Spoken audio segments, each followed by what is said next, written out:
कौन करता है? सुलगते गुलसिताओं को मिसले जन्नत कौन करता है, मगर ये काम कर जाने की जुरात कौन करता है? प्यारे बच्चों, आसमान में कभी कभार जो है तो हमको ऐसे नजारे देखने को मिलते हैं कुदरत के। परिंदों का झुंड उड़ता हुआ कभी कलमा बन जाता है, कभी हुर्फ बन जाता है, कभी लफ्ज बन जाता है। उसके तराजू में 4 मिसरे और शायद अगर आखिरी 4 मिसरे होंगे, क्योंकि इसके बाद में जब प्रोग्राम शुरू होगा तो आपको एक भी शेर सुनने को नहीं मिलेगा।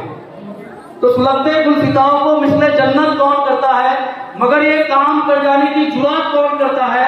और परिंदों से लिखा कलमा मोहम्मद का फजाओं में, परिंदों से लिखा कलमा मोहम्मद का फजाओं में, जबीरे आसमान पर एक किताबत कौन करता है? इसके बाद में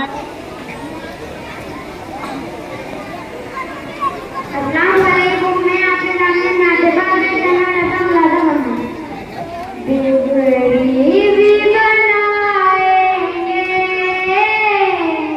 जलवे भी दिखाएंगे, बिगड़ी भी बनाएंगे, जलवे भी दिखाएंगे,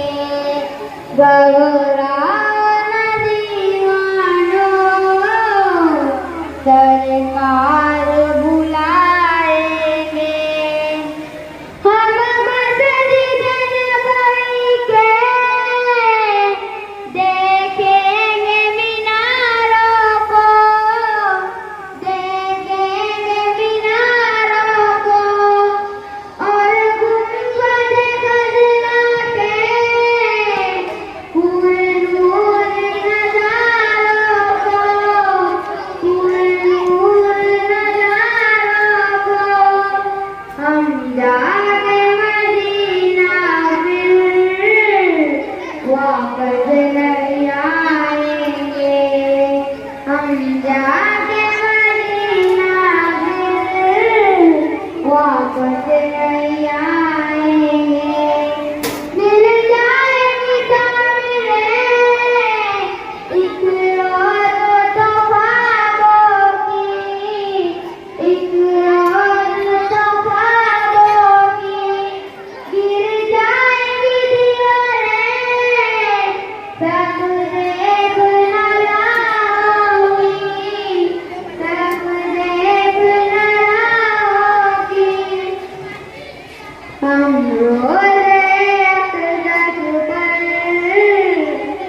बाबू बुलाएंगे इस रस को